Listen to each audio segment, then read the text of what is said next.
What's up, broskies? Welcome back to another platform tutorial.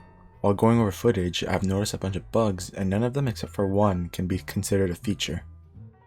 But today, not only are we going to fix minor bugs, but we'll add a camera following the player using the Cinemachine module. We're using Cinemachine because the main camera provided by Unity doesn't have the specific components that make a 2D platformer satisfying to play.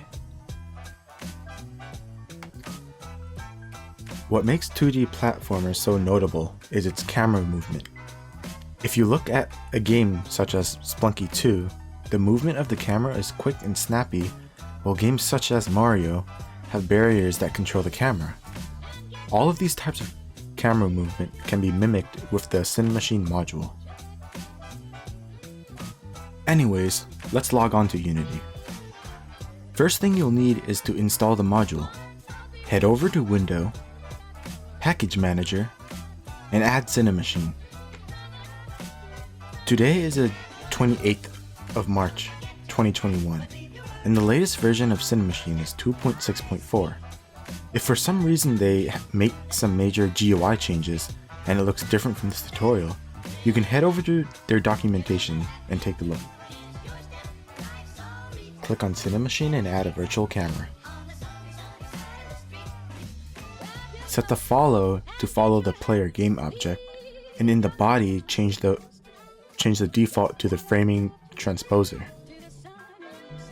Aim do nothing, and next we're going to set the soft zone to the edges and dead zone to where we want the camera to move.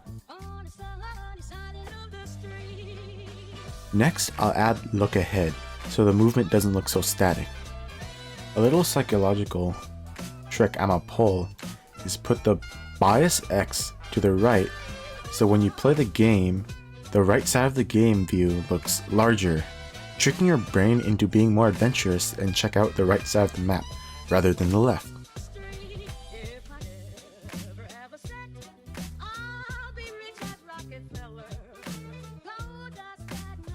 Onto the bugs.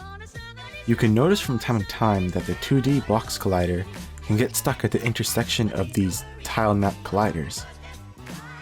A quick and easy way to fix this is to replace the box collider with a capsule collider. Another bug is the player can climb the wall. This is a personal preference, but there's two ways of viewing this, as a bug or a feature. Personally, I like it, and I'm gonna keep it that way, but just for tutorial's sake, I'm gonna show you how to fix it. So the radius of the check ground was previously positioned incorrectly, and it needs to be at ground level. And the circle collider should be disabled. Thanks for sticking till the end of the video. If you have any questions, comments, or concerns, you're always welcome to ask in the comments down below. I'd be happy to help. As for the next video, I'm not entirely sure what I should make.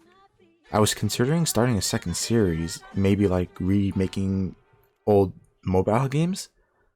I don't know, but I have a couple of platform tutorials coming real soon, so I'll be uploading more frequently this week since it's spring break. So make sure you subscribe and have your notifications enabled. I would really appreciate it. Anyways, hope you guys have a great day. Adios.